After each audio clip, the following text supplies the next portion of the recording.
What's up, you guys? I'm back with another one. So, I got a little story time for y'all today, and this is just a different type of game. Because, like I said, I'm gonna break down different types of auras and vibes and frequencies and all the different type of things that attract women that I've seen in my own life and from my own personal perspective.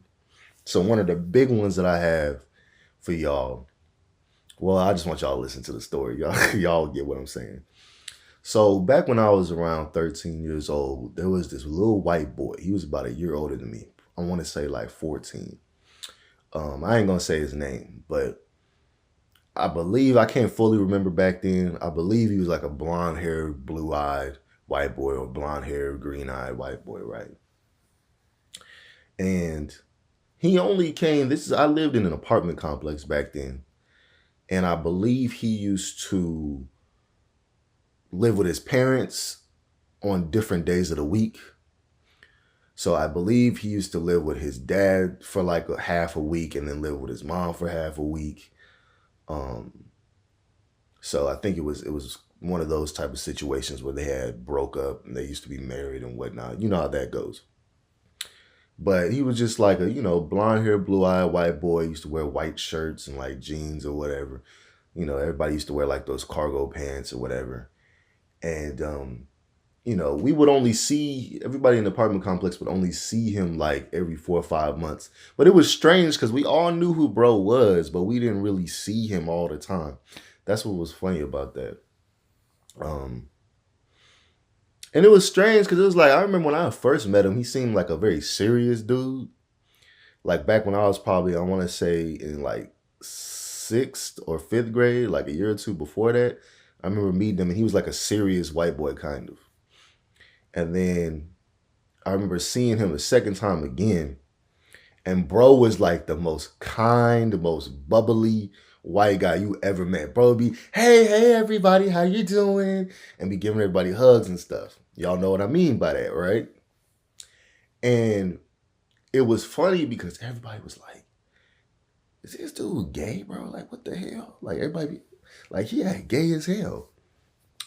But what's funny about this dude though, bro, is every time you seen him with the girls though, it was like this nigga would be grabbing all up on titties, grabbing on ass, smacking asses, and they literally would hang out. Like you would think, okay, like oh my gosh, like a girl might say that's horrible. He's smacking girls' asses and their titties. That's so horrible, right?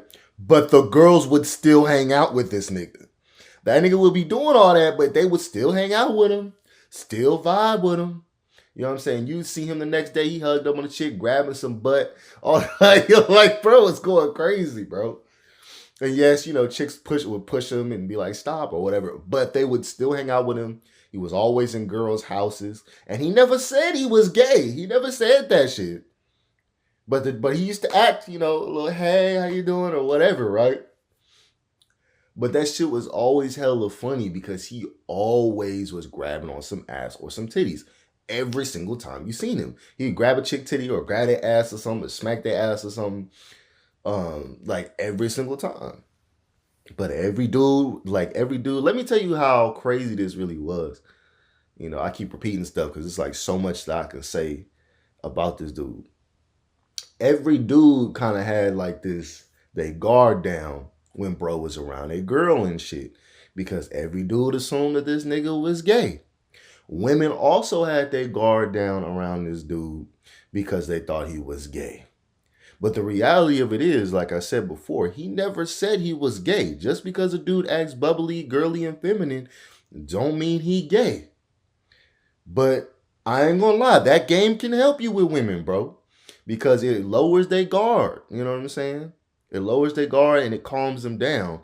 Because if they genuinely believe in your head, I mean in their head, my bad, in their head that you are gay, then for one, that'll bring them at ease because they always assume that a straight dude is trying to fuck or trying to grab on them or whatever, even though he was doing that anyway.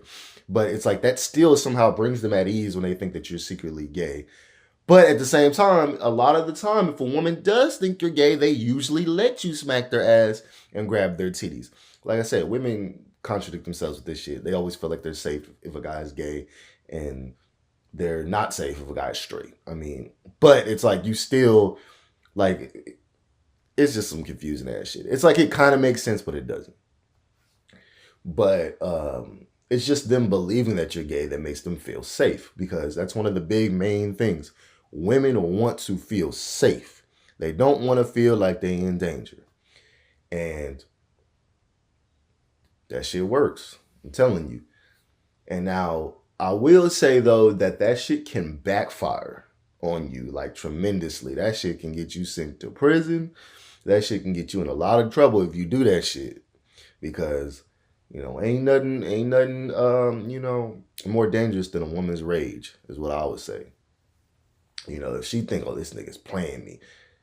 Hey, man, women always go for the revenge. They want a man to know, I'm a savage, don't fuck with me. That's how a lot of women think, bro. So I wouldn't do this game if I was y'all. This is just for like a fun little story time. And it lets you know, like, yes, like women, women do like stuff like that. They actually are attracted to that. And like I said, I will die on this hill, bro. Women are attracted to confusion when it comes to men. It's the strangest shit. They attracted to confusion when it comes to dudes.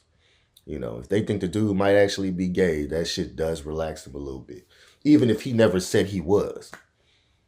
But yeah, man, that nigga, and he used to be grabbing on some fine chicks too. It wasn't like no little ugly chicks. It was like this nigga, bitch be bad. He would just grab her butt. Like he'd be like, fuck it.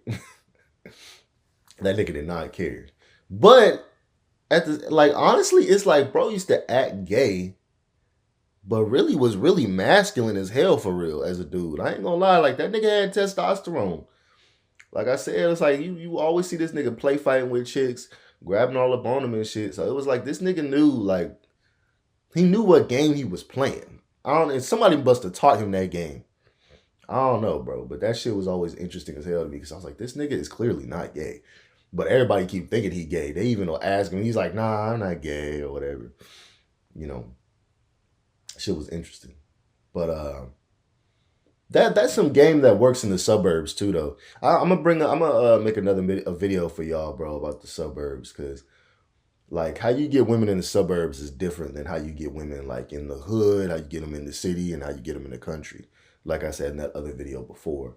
But I don't want this video to drag too long. It's just a type of game that some dudes use, mostly white boys. Like you ain't gonna really see a black dude do this. But some dudes use the gay game, bro, to pretend to be gay game to get women. Now you even got like videos on it nowadays where it's like dudes are like pretending to pick women up and acting gay, bro. This nigga was doing that shit like 15 years ago before this was a YouTube trend, bro. Homie, I wonder what he's doing now. He might have kids now. Wouldn't that be crazy if he really was gay?